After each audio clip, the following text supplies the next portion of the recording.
Olá, pessoal, tudo bem com vocês? Chegando aqui para mais uma edição do nosso programa Webinar da Indústria, esse projeto que faz parte do site Indústria News, industrianews.com.br. No início do programa, eu sempre faço esse convite a vocês para entrar no site, conferir o nosso conteúdo, sempre um conteúdo bacana, com muita notícia exclusiva, uma cobertura bem bacana do setor industrial da Bahia e também do Brasil.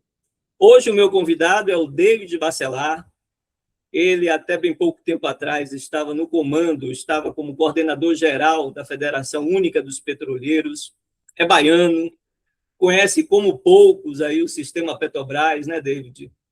E há pouco tempo saiu da FUP, deixou a FUP, é pré-candidato a deputado federal nas eleições de outubro, mas tem muita história para contar para a gente, né? Nesses 6 anos em que esteve à frente da FUP, acompanhando a Petrobras, primeiro durante o governo Bolsonaro, agora no governo Lula, certamente uma transformação, né, uma mudança completa de gestão.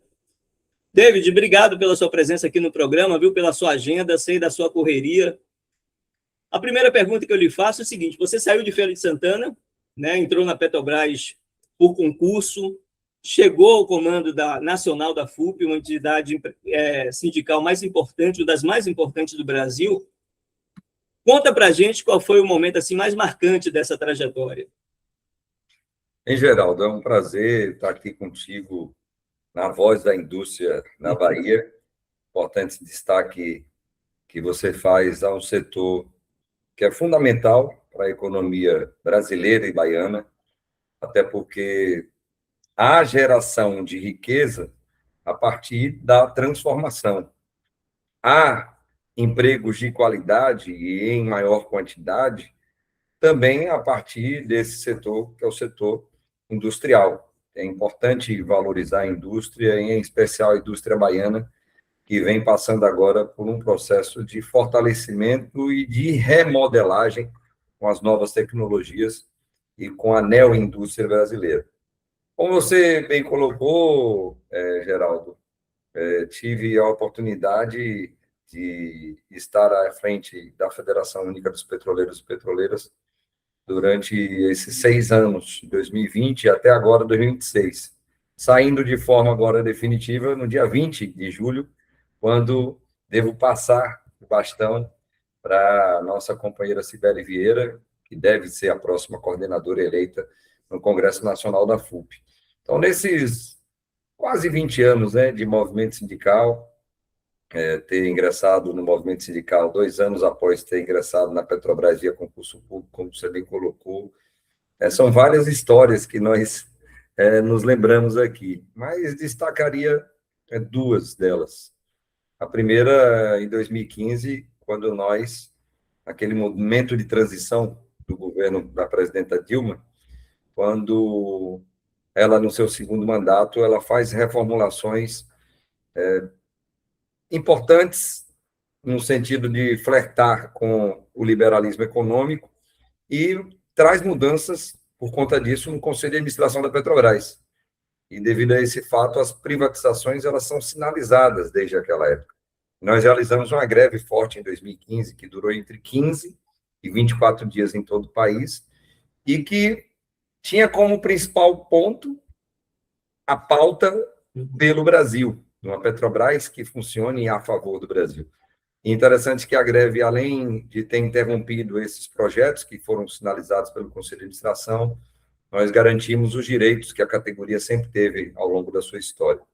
E um segundo momento que eu destaco é o de 2020, quando nós realizamos mais uma outra greve histórica da categoria, essa que durou mais tempo, durou 21 a 43 dias, a depender do estado e da localização, e que foi uma greve que, sem dúvida, evitou a privatização da Petrobras. Se nós não tivéssemos enfrentado o governo Bolsonaro em 2020, tenho certeza que a Petrobras ela teria sido privatizada. Então, tenho aqui a certeza de que esses 2 episódios eles são os mais fortes nessa vida sindical, tanto à frente aqui do Sindicato Bahia, de 2014 a 2019, como também à frente da FUP.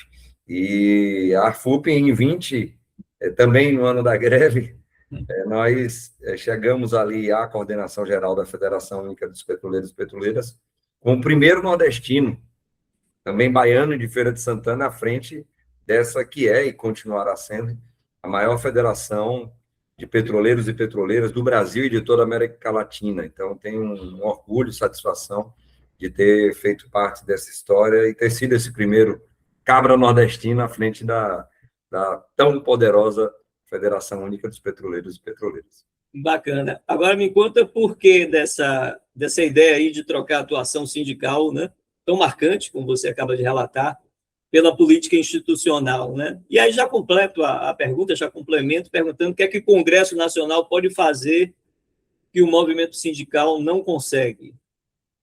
Bem, Geraldo, trata-se de uma decisão coletiva, companheiros e companheiras, né, não só do movimento sindical petroleiro, mas do movimento sindical brasileiro, avaliaram o cenário nacional, a nossa composição no Congresso Nacional Brasileiro, viram a baixíssima representatividade da classe trabalhadora ali dentro e analisaram possíveis candidaturas no Brasil que tivessem chances reais de chegarem a algumas das cadeiras da Câmara. E lá em 2023, então, esses companheiros e companheiras chegam a essa decisão de que nós teríamos essa candidatura a deputado federal aqui na Bahia, que deve se materializar agora após a convenção do PT, propriamente dita, né? E também a candidatura do companheiro Moisés Seleges, né, que estava como presidente do sindicato, o gigante sindicato dos metalúrgicos do ABC. Então, são duas candidaturas sindicais fortes que chegam para disputar esse espaço dentro do Congresso Nacional. Então, a decisão ela foi tomada de forma coletiva e estamos aqui, então, cumprindo uma missão, né, de fazer essa transição do movimento sindical para a institucionalidade, buscando um espaço dentro do Congresso Nacional que amplia a nossa capacidade de defesa da classe trabalhadora e da população brasileira, até porque o movimento sindical tem as suas limitações no sentido de atuar em prol a uma determinada categoria. No caso do Moisés, lá em São Paulo, ele defendendo os metalúrgicos e metalúrgicas. No nosso caso, no Brasil, na FUP, aqui na Bahia, defendemos os petroleiros e petroleiras. Mas interessante que esses sindicatos históricos, Metalúrgicos do ABC, a FUP e seus sindicatos, sempre tiveram essa consciência de classe, de solidariedade de classe, de sindicatos que precisam ser sindicatos cidadãos, é um princípio, inclusive, da CUT. E, por conta de tudo isso, há essa compreensão de que esse espaço de um mandato que precisa ser popular, participativo, democrático, desenvolvimentista, ele seja também um espaço de serviço para a classe trabalhadora brasileira. E, com certeza, tendo êxito, nós cumpriremos esse papel, principalmente observando, né, que, como dissemos, a indústria ela tem um papel fundamental para dar uma melhor qualidade de vida para a classe trabalhadora, porque, como disse, na indústria nós temos a maior quantidade de empregos, nós temos as melhores remunerações, os melhores benefícios, o que gera também um ciclo virtuoso na economia de um modo geral, não somente pela sua atividade, mas também pelo benefício que dá aos trabalhadores e trabalhadoras. Voltando um pouco à sua atuação frente à FUP, né? Você já falou aí da questão da greve, né, que evitou a privatização da Petrobras no governo Bolsonaro. Que outros legados ou que outras ações você destacaria durante a sua gestão aí na FUP? Também chamaria a atenção de dois legados importantes, né? A FUP sempre teve uma característica, como disse, de não se ater aos muros ou às paredes da categoria petroleira. Ela sempre tem uma atuação maior do que isso. E nesses 6 anos, lembro-me aqui de 2 grandes defesas que nós fizemos, né? A primeira, em defesa da democracia. A democracia que tentou ser atingida em vários momentos, e a FUP nunca pestanejou em entender que a democracia ela precisa ser defendida.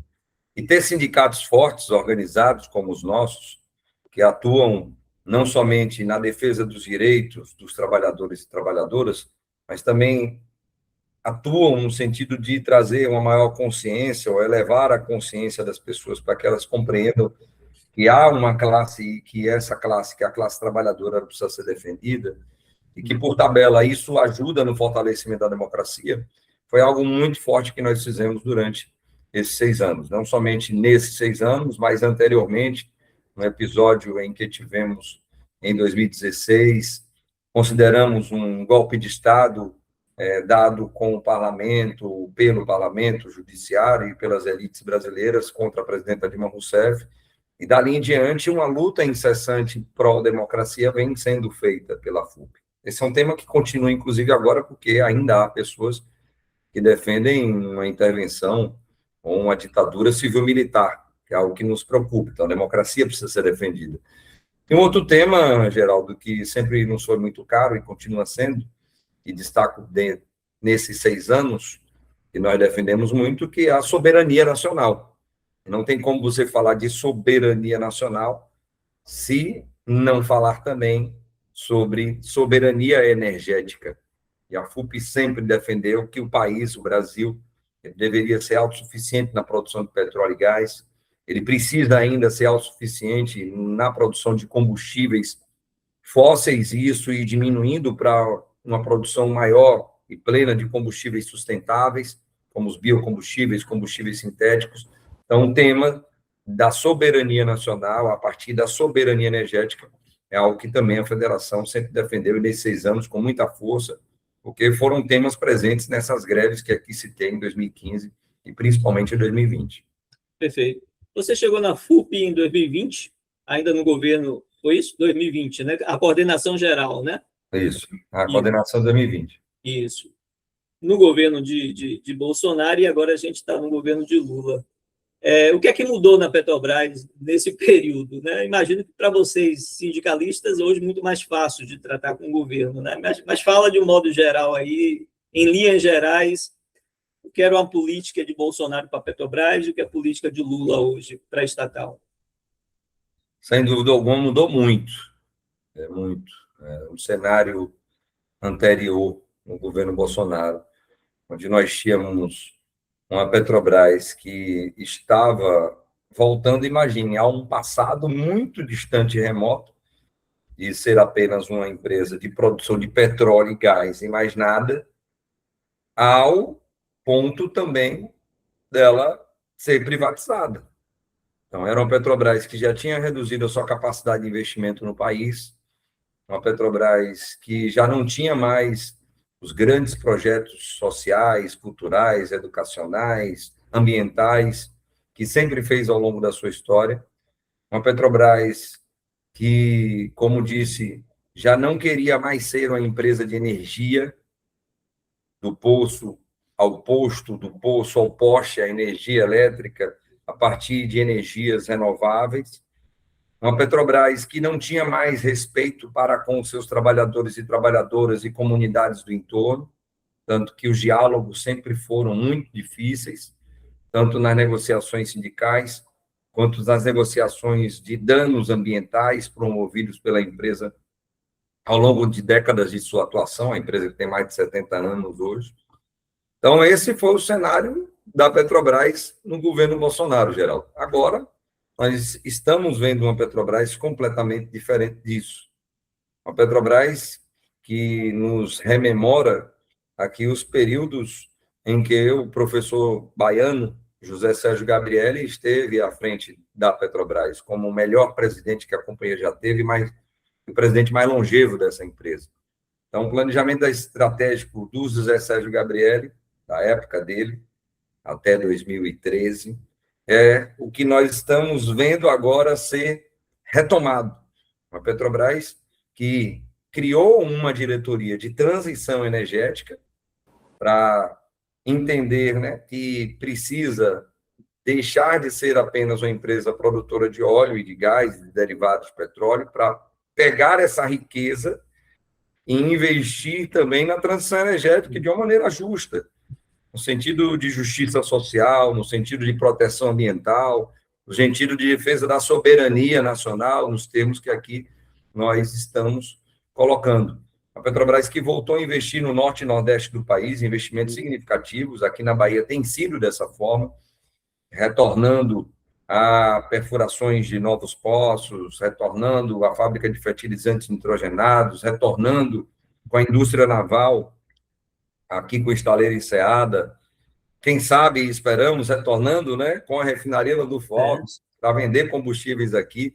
Então, é uma Petrobras completamente distinta, nesse sentido, e também no trato com os trabalhadores e trabalhadoras e com a população de um modo geral.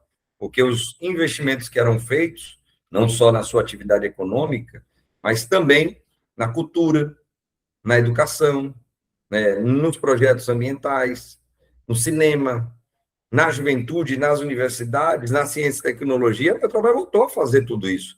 Então, de fato, é uma companhia completamente diferente, hoje já entre as 10 maiores petrolíferas do mundo, como uma grande produtora de petróleo, mas também diversificando a sua atividade, né, integralizando a sua atividade como sempre deveria fazer, né? Inclusive avançando para a petroquímica, né? Olha o avanço que fez com a Braskem agora, aqui na Bahia, em São Paulo, Rio Grande do Sul, Rio de Janeiro. Então, é uma nova Petrobras completamente diferente.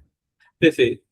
Vamos trazer um pouquinho essa discussão aqui para a Bahia. Eu me lembro que você foi um dos maiores opositores da venda da refinaria Landulfo Alves, né? Na época do governo Bolsonaro. Foi a primeira experiência, teve a privatização lá também na Amazonas, mas, inegavelmente, a RLAM é a segunda maior refinaria do país, enfim. Né? Olhando hoje para trás, o que é que a Bahia ganhou, o que é que a Bahia perdeu com essa operação? E perguntando mais, né? A refinaria privatizada, hoje sob o comando da Selen, entregou os resultados prometidos? Qual é a sua avaliação? Interessante, Geraldo, que isso realmente a gente acompanhou bem de perto, né?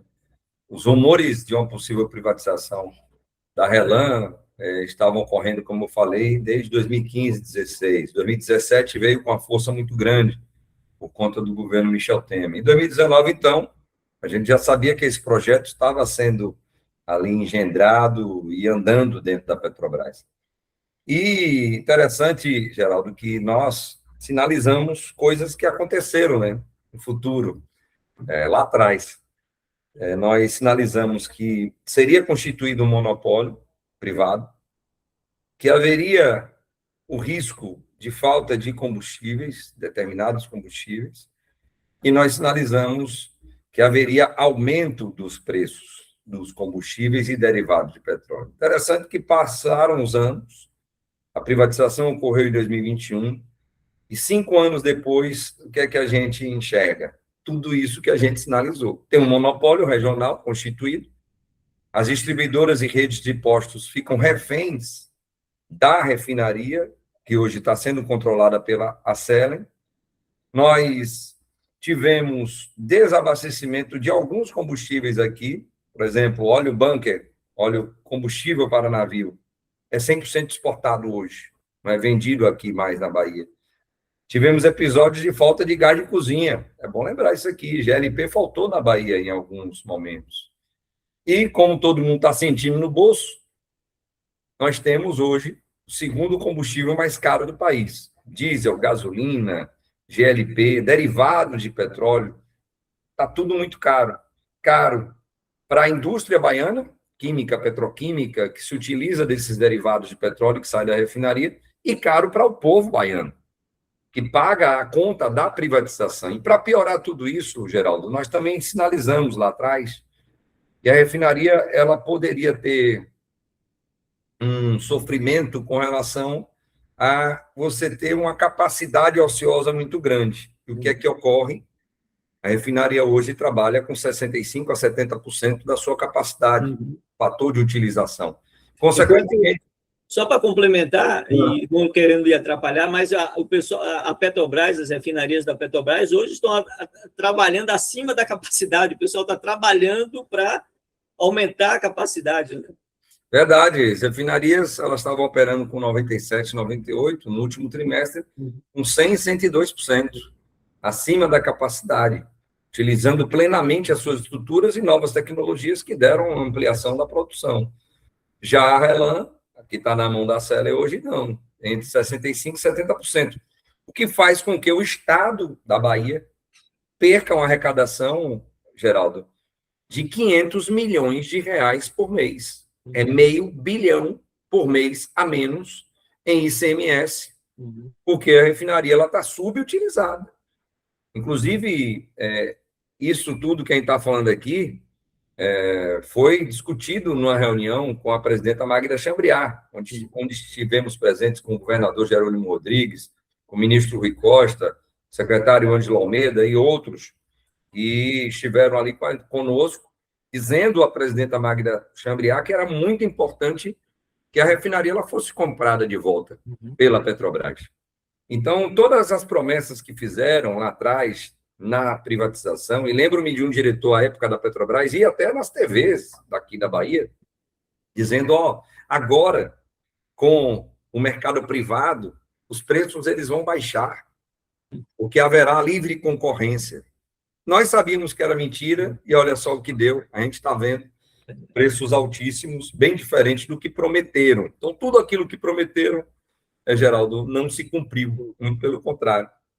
Perfeito.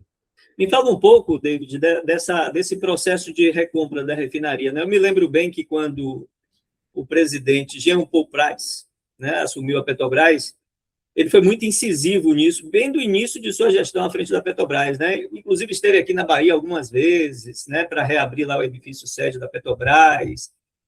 Deu várias declarações em veículos de imprensa nacional falando desse interesse de recomprar a refinaria. Com a presidente Magda, eu acho que deu uma esfriada, ou pelo menos ela não verbalizava muito isso, mas recentemente, com essa coisa da alta do petróleo, da guerra, o próprio presidente Lula aqui na Bahia falou sobre isso, né?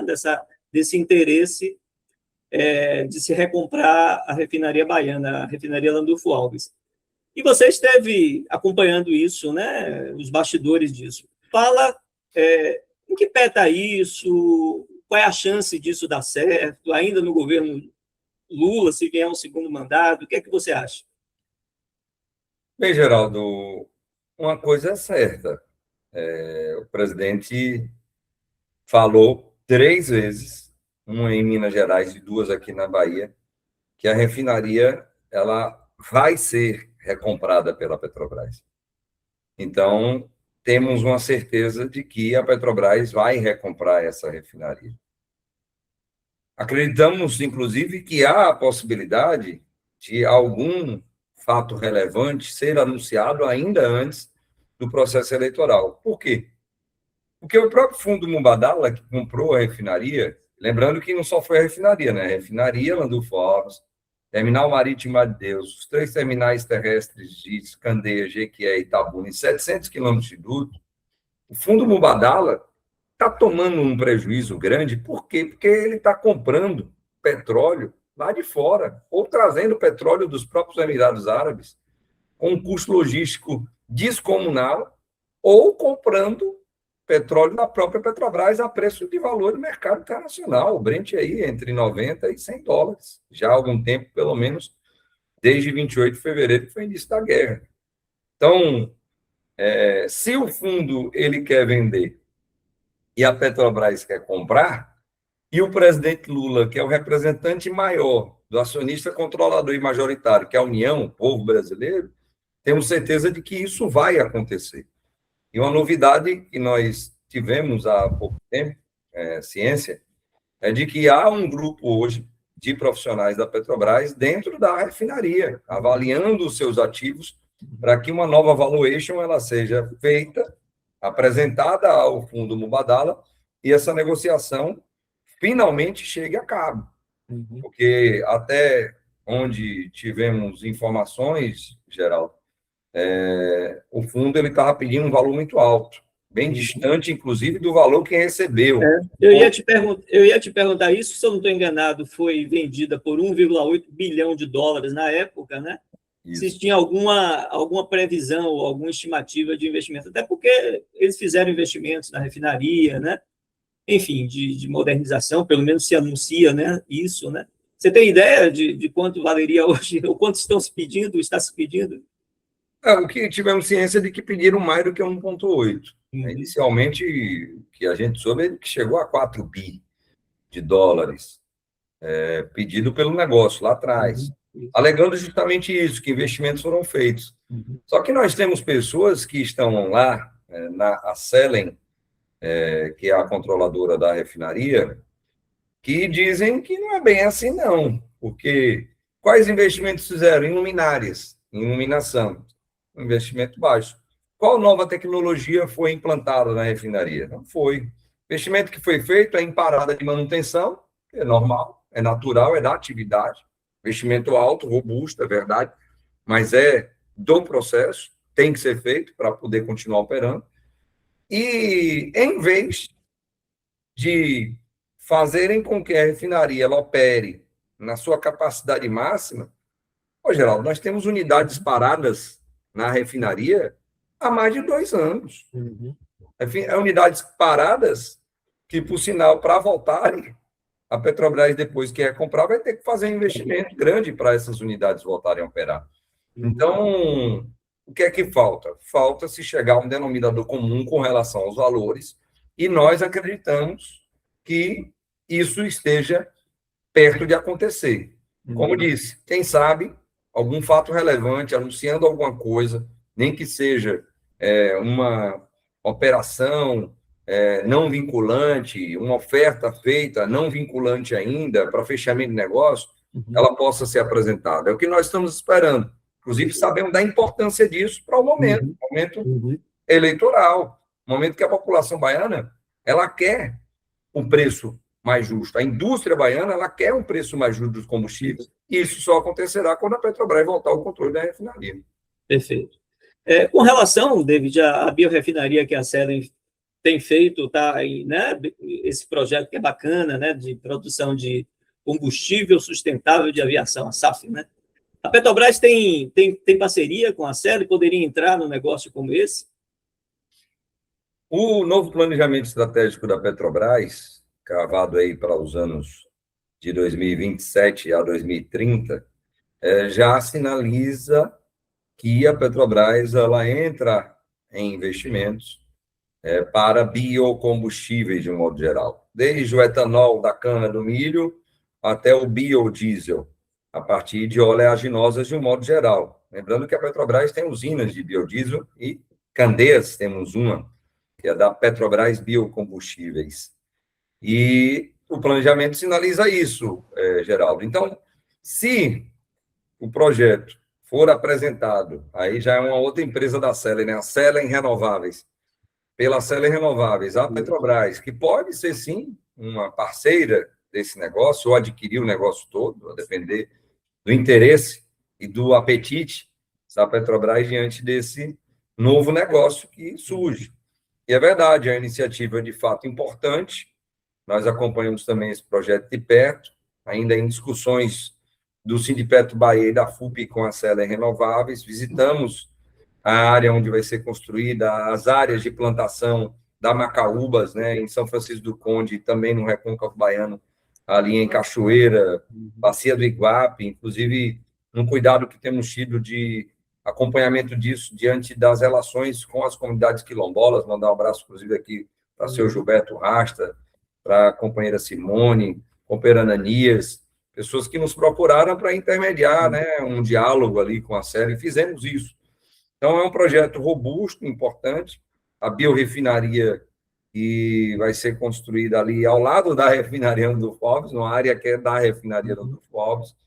Ela deve ocorrer, inclusive, o seu início agora, a partir de julho, agosto, com a empresa Construcap, que já está fazendo a mobilização de pessoas para o início dessa grande obra. Quem sabe teremos aí a Petrobras não somente pegando de volta, né, esse ativo gigantesco que é da refinaria com seus terminais e o sistema logístico, mas também com essa biorefinaria. Essa expectativa é importante que, inclusive, que faça isso, Geraldo, não só para ter essa descarbonização das suas atividades, né, e essa transição energética de combustíveis fósseis para combustíveis sustentáveis, como o SAF que você colocou, o combustível sustentável para a aviação, até a produção de outros, que temos defendido, inclusive, aqui na Bahia, junto com o professor Zé Sérgio Gabriele, é que, além dessa biorefinaria, nós tenhamos aqui no nosso estado uma refinaria verde, com combustíveis 100% sintéticos, produzidos nela a partir do hidrogênio verde, que vem aí da energia eólica, da energia solar, que já é produzida em grande quantidade aqui no estado da Bahia. Perfeito. Falando um pouquinho, só retomando essa coisa dos investimentos aqui da Petrobras na Bahia, recentemente a presidente Magda fez um pronunciamento aqui, falou coisa de 3 bilhões de reais na Bahia nos próximos anos. Para quem não teve praticamente nada no governo Bolsonaro, né? Aliás, teve a privatização. Aí eu estava lembrando aqui, David, foi nessa nova gestão, a sede da Petrobras lá na Pituba, que estava fechada, né? O Polo Bahia Terra, que estava para ser privatizado também, a Petrobras segurou, né, para o ativo, ficou com o ativo, tem muita perfuração, né? Tem a questão da indústria naval. Eu tive num evento que o pessoal da Belov estava presente, eles falando de construção de, se eu não estou enganado, 4 rebocadores para a Petrobras, né? Mais, né? Enfim, fala para a gente, e eu queria que você falasse um pouco da questão das perfurações em terra, né? Que nos últimos anos esteve praticamente abandonado pela Petrobras, foi praticamente todo passado para as petroleiras, digamos assim, menores, como a Petro Recôncavo, o 3R, né? Fala um pouco desses projetos da Petrobras aqui na Bahia e a importância e a relevância disso para a Bahia, né? Para a economia do Estado. Geraldo, é interessante que em tudo isso que você citou tem luta nossa, né? Porque houve todo um esforço de nossa parte na discussão desses temas no programa de governo do presidente Lula, quando ele estava sendo construído ainda em 2022. O capítulo de energia do programa de governo do presidente Lula foi escrito com a nossa contribuição mesmo. A primeira entidade a ser ouvida pela comissão organizadora do programa de governo foi a Federação Única dos Petroleiros e Petroleiras, e nós contribuímos muito nesse processo.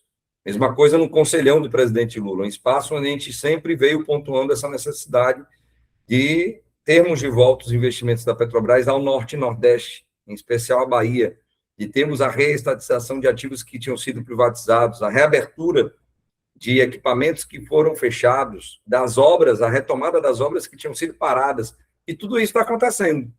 E no Brasil inteiro, se a gente for citar, são vários, mas você citou aqui na Bahia alguns empreendimentos voltados ao setor de óleo e gás e a sua cadeia produtiva, metal mecânica, metalurgia e também na indústria naval, que estão de volta. E nesse caso específico que você cita, dos poços que estão sendo perfurados, já havia 8 anos que a Petrobras não perfurava um novo poço aqui no estado da Bahia. E qual o significado disso, né? O que é que isso representa para o estado da Bahia? Primeiro, que esses investimentos são de montas altíssimas, como você falou, 3 bi de dólares para isso, para mais 100 novos poços que serão perfurados. Se a gente faz a conta aqui, convertendo para real, os valores ultrapassam aí os 14, 15 bilhões de reais para serem investidos aqui. Esses 109 poços serão perfurados por 3 sondas de perfuração grande, e poços outros, são quase 2.000, serão revitalizados com outras 27 sondas de produção que já estão atuando aqui no estado da Bahia. Emprego, o que é que a gente está falando? A gente está falando só nisso aqui, Geraldo. 1.500 novos empregos que foram gerados agora, nesse período de quase 3 anos. Isso para perfuração e produção, com essas sondas que estão atuando.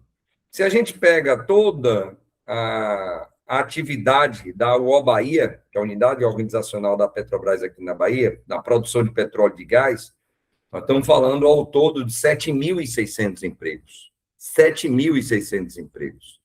A gente está falando de uma produção que em 2023 estava em 12 mil barris de petróleo por dia, Petrobras.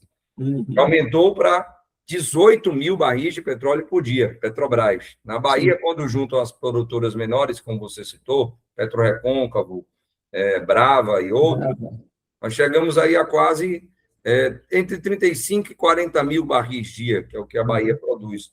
Então, é um aumento significativo, porque você tem a geração de emprego, geração de renda, massa salarial, que vai para os municípios, que é o trabalhador, a trabalhadora consome, vai no mercadinho, no material de construção, no restaurante, amplia a sua casa, viaja e por aí vai. E a gente tem também uma arrecadação de impostos dos trabalhadores e da atividade industrial, com royalties, principalmente de petróleo, que são gerados para os municípios e para o estado da Bahia. Então, só falando disso aqui, que tem muito mais coisa, já é algo grande. É maior do que, por exemplo, a BID, que todo mundo falou, né? Parabenizou, e muito bom parabenizar de fato, mas são mais empregos do que a própria BID está gerando aqui. Isso.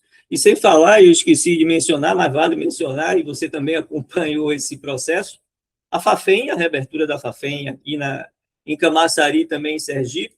Você mencionou no início da sua entrevista a questão da Braskem, fundamental para a Bahia, porque a Braskem está passando por um processo difícil, né, de finanças, houve uma reorganização, uma nova governança, e a Petrobras passa a ter um poder muito maior, né, então significa que a gente vai ter aí a Braskem, talvez, aí com mais fôlego para os próximos anos e investimentos aqui no nosso polo, né, David?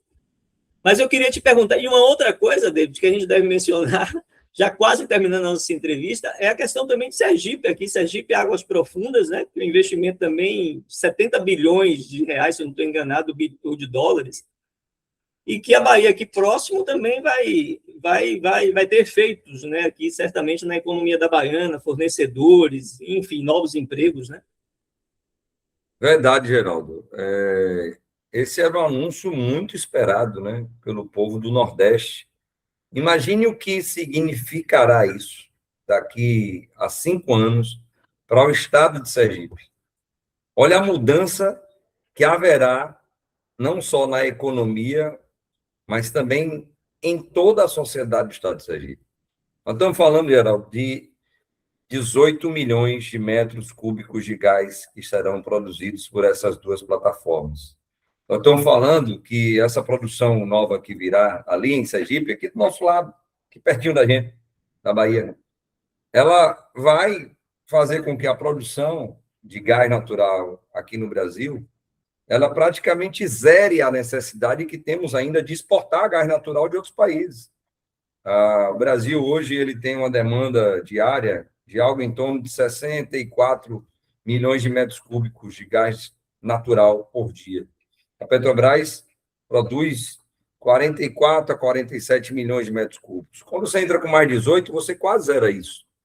É óbvio que o Brasil continua crescendo e tem uma demanda crescente também de energia, e você vai ter ainda uma necessidade de importação de gás natural. Mas, para além disso, quando a gente fala da produção de gás, vem também uma produção de petróleo, de quase 200 mil barris de petróleo dia.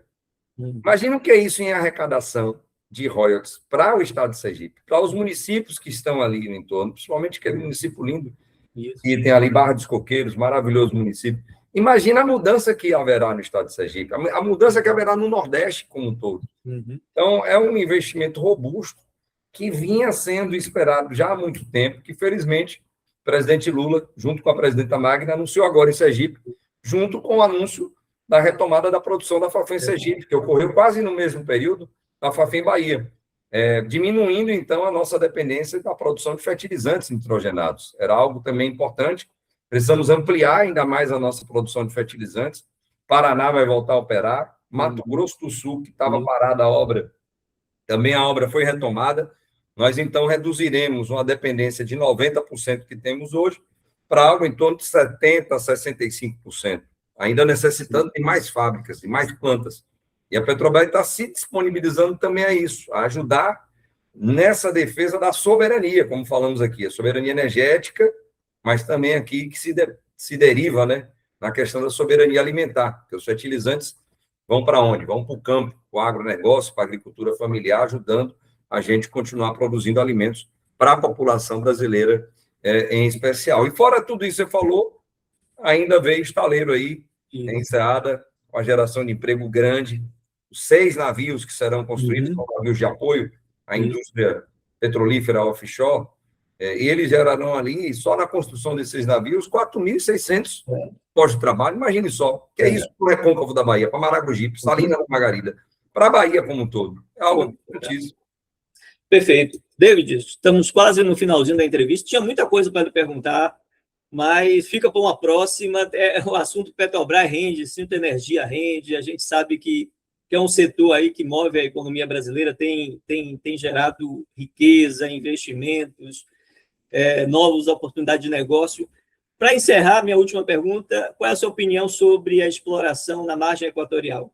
Né? O que é que você acha lá na foz do Rio Amazonas? Bem, Geraldo, eu sempre fui a favor da descoberta e exploração e produção de novas reservas de petróleo e gás aqui no Brasil. Por quê? Porque, apesar da transição energética e da substituição dos combustíveis, não estou falando do petróleo, estou falando dos combustíveis fósseis para combustíveis sintéticos e biocombustíveis, e até carros elétricos, que é o caso, nós ainda teremos uma necessidade de usar petróleo ou de seus derivados para a indústria química e petroquímica. Então, o Brasil, se, por exemplo, não fizesse nada para explorar e produzir petróleo na margem equatorial, na Bacia de Pelotas, na Bacia Leste, que é aqui no litoral norte baiano, que ainda não temos exploração lá, queremos que tenha, né? Aqui no estado. A partir de 2032, também 26, em 6 anos, o Brasil, que é autossuficiente na produção de petróleo, ele se tornaria de novo dependente, ia ter que importar petróleo para garantir a sua soberania energética, para garantir o abastecimento do mercado brasileiro, não só com combustíveis, mas também com derivados de petróleo. Então, entendemos que é necessário você ter novas fronteiras serem descobertas e haver exploração e produção de petróleo e gás nessas fronteiras. Porém, nós temos defendido o que também, Geraldo? Que essa riqueza ela seja tratada de uma maneira diferente.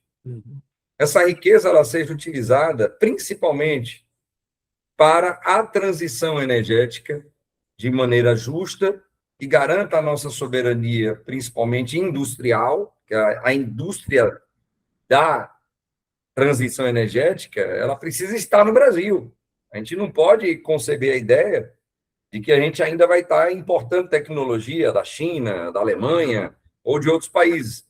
Então, essa riqueza, ela tem que ajudar no desenvolvimento econômico, social e de uma maneira sustentável aqui no Brasil, principalmente no Norte e Nordeste, que é onde está a margem equatorial. Então, se a gente vai ter a produção de petróleo e gás nessas duas regiões, que sempre foram muito esquecidas, né, ao longo da história do Brasil e preteridas, principalmente do desenvolvimento industrial, por que não agora aproveitar isso, que é quase que um novo passaporte para o futuro, para nós termos esse benefício ficando nessas duas regiões. Então, é isso que temos defendido, inclusive, é interessante dizer isso, que o próprio presidente Lula, na COP30, ele anunciou algo que nós defendemos no programa de governo, que era a construção de um fundo para a transição energética. E boa parte desse fundo vai ser constituído a partir do petróleo do pré-sal e do petróleo da margem equatorial. Então, entendemos que é importante, é necessário, mas que essa riqueza gerada ela precisa ajudar o nosso povo, ajudar as nossas regiões norte e nordeste, e tudo isso de forma dialogada com os trabalhadores e trabalhadoras, com as comunidades indígenas, quilombolas, ribeirinhas, os povos originários, os trabalhadores e trabalhadoras da agricultura familiar, quem vive, né, nessas regiões de verdade. Perfeito. David Bacelar, coordenador-geral da Federação Única dos Petroleiros, a FUP. David, obrigado pela entrevista, viu? Boa conversa. Minuto final aí, o que eu deixei de perguntar, que você queira enfatizar alguma coisa que ache relevante, enfim, fique à vontade. Geraldo, mais uma vez agradecer aqui pela oportunidade de estar contigo, agradecer também ao nosso amigo em comum, né, Paulo Dantão, por intermediar e nos conectar aqui, e dizer assim que o setor energético, de um modo geral, ou qualquer país que detenha, né, essas riquezas naturais, esse setor ele deveria ser tratado como política de Estado, e não como política de governo que muda de 4 em 4 anos, ou, a depender do país, de 5, 6 anos. Por quê? Porque a soberania de um país ela precisa ser defendida e precisa ser garantida. E sem energia nós não conseguimos garantir a soberania de país algum. Verdade. Então, é uma reflexão que sempre faço e que algum dia nós tenhamos aí, independente dos governos, né, esse setor ele sendo tratado da maneira que deveria ser, como política de Estado, como é tratado, inclusive, em países, sejam países governados pela esquerda ou pela direita, países liberais ou não, que entendem que energia não é mercadoria e que precisa ser coordenada a energia e gestada pelo Estado e não apenas pelo setor privado. Verdade. David, obrigado mais uma vez, viu? Estamos encerrando aqui mais uma edição do nosso webinar da indústria. Até uma próxima.